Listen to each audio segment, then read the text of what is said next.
How's it going, my friends? Back with another video today, and I'm just gonna let you guys know I'm starting off with these videos getting straight to the point now. I know my intros were kind of like droning on and getting a little bit too long in the tooth, so I just want to say thank you to all the new Patreon subscribers, and I want to say thank you to people who have been purchasing the merch. I don't know if you can see it right here, but yeah, it's stuff I wear, so I really appreciate that you guys have just been supporting the channel. It really helps things out. So today we're going to be talking about contracts. Don't get screwed by your customers. Guys, this is one of the most important things that you can learn when you're going to start a business. Is not only do you need to learn that it's important to do what you say you're going to do and manage expectations, but it's just as important to make sure that you have documents to back everything up just in case things go haywire. Because weddings, events, any type of photography that you do, there's going to be expectations, what people think is going to happen, and then there's going to be what really happens. And you need to make sure that everything is aligned prior to you stepping foot on a job site to do a job, because a million things can go wrong. This isn't going to be a crazy long video. What I'm going to do is I'm going to link our contract in the description here, so you guys are free to use it and just, you know, substitute your own language and all that, no problem. But I'm going to go over the points that you really want to make sure that you're paying attention to, and you want to explain to your customers to set the expectations correctly. So I got 6 tips here and 6 things that we really want to focus on. Number 1 is not guaranteeing any specific shots. Okay? Now, people might have different opinions about this, but this is, from our experience, this is the best way to go out and do it.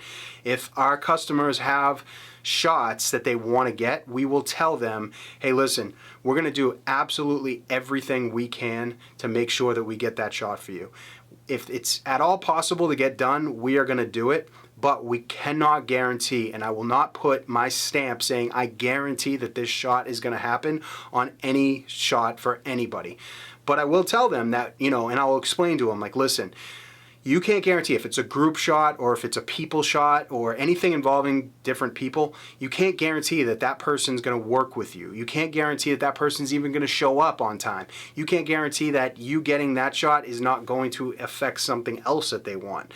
You know, working with people, especially on a wedding day, can be very difficult, and just from our experience, most of the time you can get everything that they ask for, but you'd never want to back yourself into a corner and say, yes, I guarantee I'm going to get this shot, because not every single time you can. We've had times where they wanted specific group shots or something like that, and just the people weren't cooperating, and the shots didn't come out. You know, or venue was, you know, had a strict timeline, or things didn't work on time. One vendor didn't show up. The limo driver, you know, had a certain timeline that they had to be at for another job or something like that. So many things go into a mix at a wedding. You want to make sure that you're not backing yourself into a corner with that.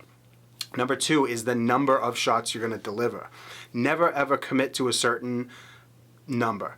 We do tell them a certain range, but we don't put it in the contract that you're definitely getting between this and this. When people ask us all the time, brides, it's one of their top questions is, hey, how many photos am I going to get in my 8-hour package, or 6 or 10 hours, however long they book us for? I always say 8 hours normally produces between 550 and 750 final edited images in the final gallery. That's the truth, and 99% of the time that's what we deliver, but there's times where things go under or things go over or something like that, and you don't always have control of that stuff.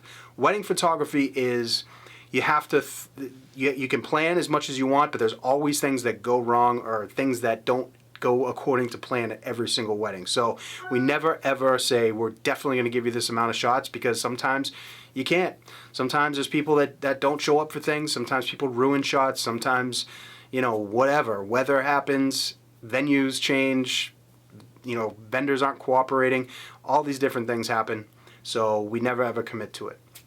Number 3 is make sure you receive your full payment up front before you step on site. In our contract, it says 14 days for the final payment. Our first, when they actually book us, is we take 1/3, 33%, and then the other 2/3 are due 14 days before the wedding. I know that some people do like 30 days before the wedding. We found 14 is okay, but never ever take payment either after the wedding or on the day of the wedding. The last thing that you want the bride to be remembering is writing you a check or bringing cash for you or something like that on the wedding day. You don't want her to be stressed about it or thinking about paying your vendors on the wedding day, and you don't want to be stressed about it thinking if you're going to get paid or not, because if they forget, you show up, you still haven't been paid, and you're like, well, I'm here, I got to do this job, then who knows? Always make sure that you're getting paid before, and that expectation is completely set up. Hey, you're paying me for at least 2 weeks before I step on site. Number 4, make sure your full time on site or shooting is actually negotiated, okay? Do not leave it open-ended and saying, we'll just, leave when we think we've got everything, or, we'll show up, at a certain time, then we'll leave when we think we're done. Do not do that.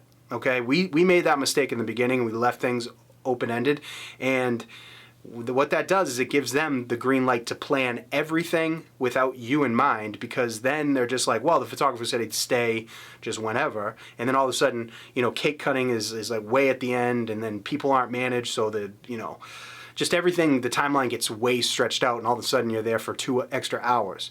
We do tell our clients, hey, we're going to be here from this time to this time, but if this end time actually lands on a very important, like there's a specific dance going on or something like that, we're not just going to grab our cameras and walk off site. We're going to give you that extra, we'll wait until that's done, and then we'll leave. But we always say, hey, we can leave whenever the time that we have agreed upon. That's anything extra is our discretion. We can stay if we want to, but we don't have to. So that makes them think of you when they do all the planning to make sure that you're locked in for a certain amount of time. Number 5 is never ever commit to a specific delivery time. Now, this is another controversial one that I'm sure some photographers do commit to delivery times. We do not. We always give them a range, though, and we're honest with them that normally it takes up to 8 weeks for their photographs to come back. That's because we do a lot of weddings. We actually care about, going through and making sure we do outsource our editing, but once we get them back, we still go over them with a fine-tooth comb, dodge and burn things, do some tweaks, just making sure that the gallery looks right. So we don't ever put that in the contract, hey, you're going to get them 6 weeks on this time date, because you never know. If you're outsourcing your editing, your editors during wedding season can get backed up and they can have like 2-week lead times. It's a lot. So you need to make sure that you're letting them know, hey, this is the average and we're going to do everything we can.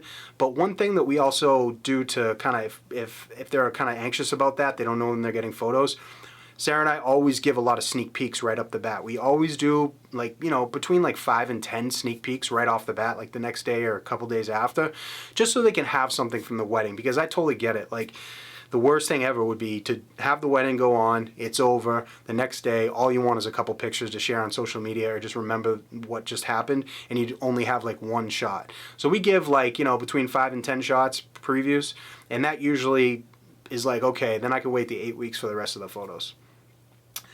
The last one is number 6. You need to make sure that you have a contract clause in here for no liability in case of lost footage, okay? That's very, very important. I don't care what camera you shoot with. If you have 10 card slots, I don't care. You need to make sure that you're protected in case of damaged, corrupted footage, anything happens to your cameras where you lose something, a section of the wedding, no matter what. I'll give you a perfect example. Is we were at a wedding this summer, and the videographers were there. They had not done a lot of weddings before. They didn't know the flow. They didn't know really where to set their cameras up. And then one guy, we had discussed what was going to happen during the recessional. I told him I was going to be backing up with my camera and coming down the aisle and photographing them, and I'm walking backwards. And he left his camera, his Sony with a 70-200 on a tripod, unattended, in the middle of the aisle, and I bumped into it, and it fell over. And the files were corrupted, but we were able to recover all the data through recovery software, which, if you do have corrupted files, like most of the time, it can be recovered through recovery software. So that's what had happened. He was able to get the footage back, but it's a perfect example. It's not just, a card failing or something like that. Like, people can bump into your stuff. You could drop your camera in a lake, in the ocean trying to get a shot. Like, no matter what happens, you want to make sure that if the worst of the worst, the data is deleted for some reason, you can't get it back, you're covered and you're not going to get sued or anything like that. That's always explained in the contract. I always highlight that. I always let them know, hey, listen, we have 4 cameras, we have this, 2 shooters, we have backup stuff, but it's all electronic and you never know what's going to happen. So we always put that in the contract. So those are my top tips, guys, for you if you're going to go out and do this, that you're not going to get screwed by your customers. I hope this helps, and just let me know in the comments if it was helpful for you, and feel free to download our contract and change the language and use it, guys. Until the next video, my friends.